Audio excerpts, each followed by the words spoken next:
All I want is Tottenham to not struggle on a weekly basis. Yes, we won today. We finally won a game, and I am happy. But at the same time, against the stronger opponent today, we would have been steamrolled. Steamrolled. We played 15th place in the Bundesliga, and they had 22 shots, and we had 8. Don't get me wrong, Tottenham took their chances. Son with a fantastic finish. Maddison with a fantastic finish, but we were living on the edge. Zero game management from Ange Postecoglou. Why is Kulusevski being run into the ground? Why is it Son that goes off first? Kulu's our most important player. Mikey Moore, in my opinion, should have come on for Son. And then Lancashire probably should have come on for someone else rather than Maddison. But we got away with it today. But it's again, we struggle. Struggling again. Conceded 2 goals against Hoffenheim, who are, let's be honest, absolutely toothless up front. You know, the only player that I really know about is Kramaric, who's been there.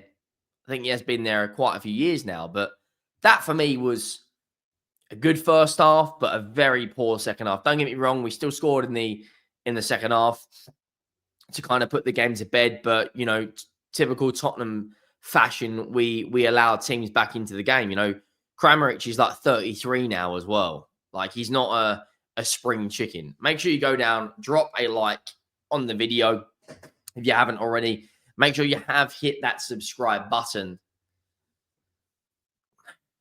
Tottenham 3, Hoffenheim 2 in a game which was just pure anxiety, pure stress, but we won.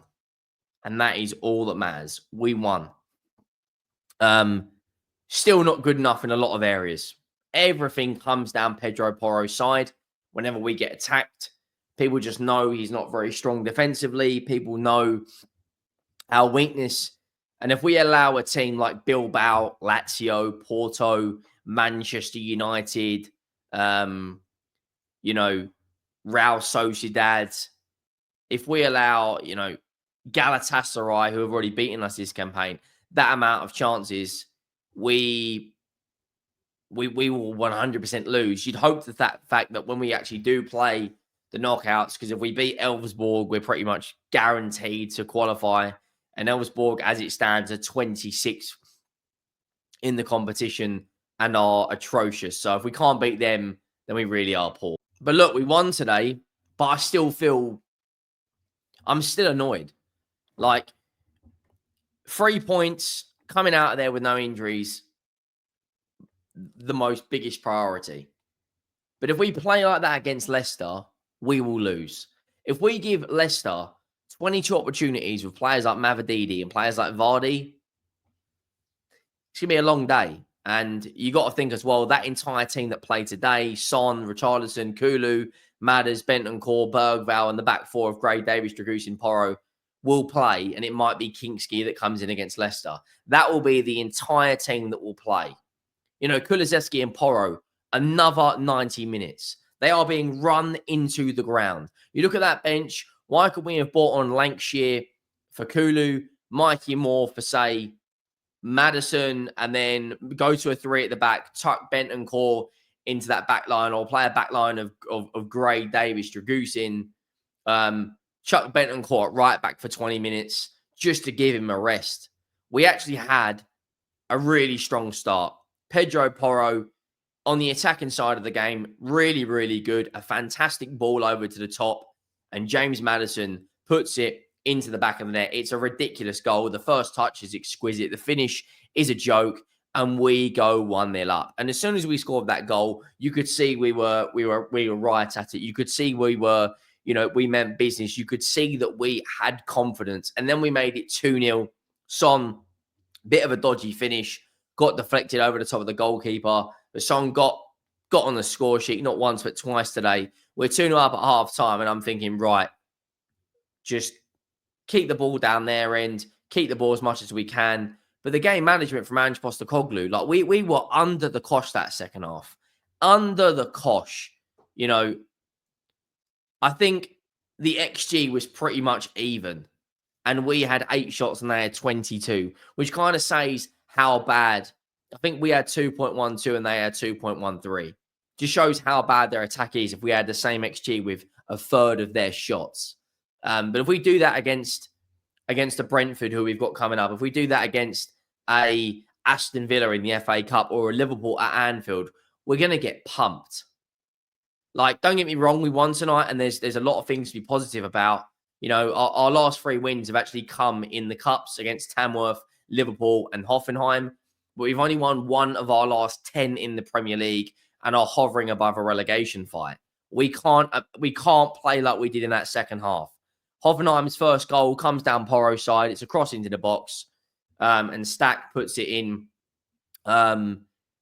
Just taps it into the back of the net. And as soon as Hoffenheim got that goal and Tottenham were 2-1 up, you just thought, here it comes. You just thought, why is everything so difficult at this club, man?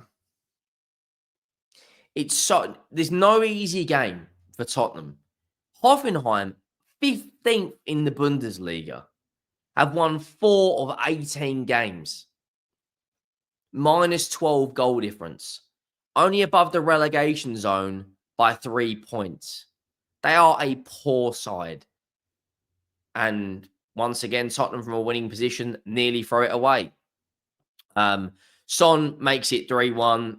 More like Son, a couple of step overs, goes past the centre back and rivals it in with his left peg. And we're like, right, 3-1. We're cooking, we're laughing. And, you know, David and Amambi, Natsu, ball goes into the box. And it's a header into the back of the net. And at 3-2, I thought we were going to fold. I thought we were going to bottle it. Hoffenheim had a penalty shout. Never a penalty in my life. Brandon Austin gets a touch on it. Never a penalty. Ever in a million years is that a penalty. Never. That was a perfectly good touch from the goalkeeper. For me, that should never ever have even thought about him being given. And the referee made the correct decision. You know, just some absolutely shambolic refereeing to give that in the first place. Has a look at it at the VAR monitor, and then, you know, gives it as a goal kick to Spurs. Now, we've got Leicester on Sunday, and I'll be honest, I'm not confident. I am not confident one bit. From a side right now that are... let's just be honest. We can talk about the injuries all we want, but we are a poor side. We are a poor side. And that same 11 that's just played 90 minutes on Thursday has now got to play 90 minutes in a couple of days' time on Sunday. We've then got to play 90 minutes again on Thursday. And then the fixtures we've got between the 2nd of February to the 16th of February is absolutely obscene. It is disgusting. Like, I am not confident for any of it. Other than we should absolutely destroy Elversborg. But Brentford away, the way we're playing, Leicester at home, the way we're playing, if we concede around 20 shots to Leicester, they will punish us. And they'll come to the Tottenham Hotspur Stadium with their towels up. We can't afford to drop any more points anytime soon in the Premier League. We're hovering above the relegation zone. And the amount of shots we conceded tonight, don't get me wrong, I'm happy we won. But we can't play like that. If Everton win their game in hand against Liverpool, which is a bit of an ask, but if they do win their game in hand, they're 1 point behind us. If Leicester beat us, they'll be on 17 points, which means we're only 7 points behind Leicester. You know, is that right? Yeah, we're currently 10 above, yeah. So, like, we look at our league form. We've won 1 of our last 10 games. We're not a good side. Don't get me wrong. The cups seem to be where we're playing some of our better football. But all I ask for is just an easy performance. Like, I just think we're all over the place. All over the place, man. Look, but a win's a win. You know,